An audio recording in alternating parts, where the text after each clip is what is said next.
It's a week after the trade deadline when we know that the Orioles were quite busy, but the core of this organization is still very much intact, with Gunnar, Henderson, Adley, Rutschman, Jackson Holliday, Colton Cowser, and Jordan Westberg leading this clubhouse into 2026 and beyond.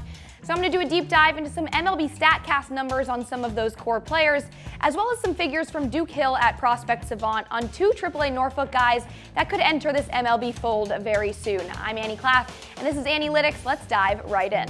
First off, Gunnar Henderson holds a season-long OPS over 800 and a base running value of +4, meaning that his speed and instincts on the base paths have created 4 extra runs for the Orioles.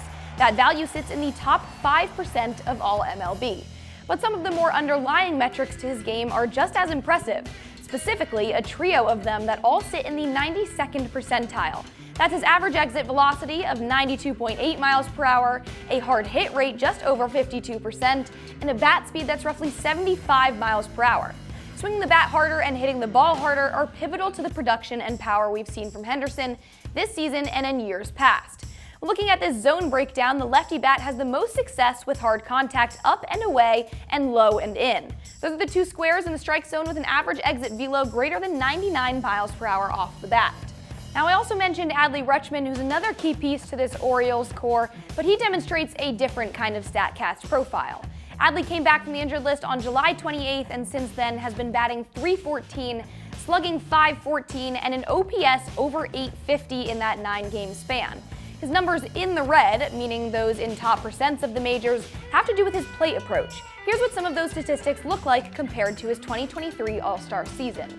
The catcher's squared up rate sits in the 95th percentile this season. This takes into account the pitch speed and the bat swing speed working together to get the max possible exit velo pulled out of that combo. So Adley's swings are squared up nearly 35% of the time. He's also chasing less than in 2023, whiff rates are in the 93rd percentile, and still maintaining solid strikeout and walk rates.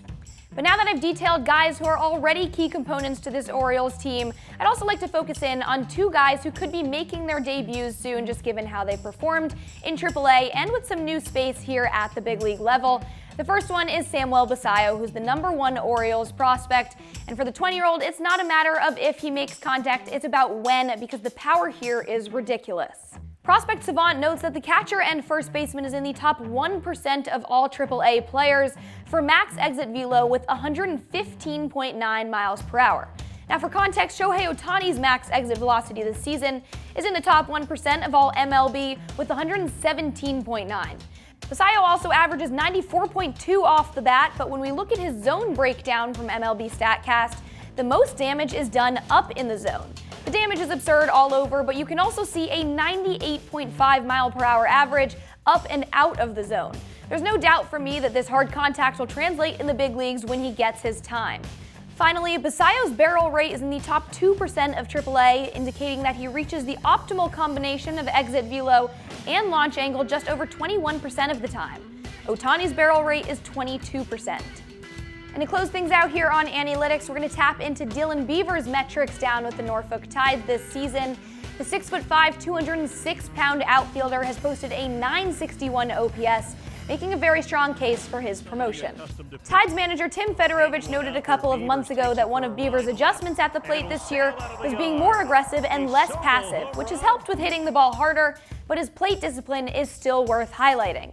The lefty bat sits in the 90th percentile for a walk rate of almost 16.5%, thanks to rarely chasing and making smart decisions. Both Beavers and Basallo's weighted on-base averages are above 400.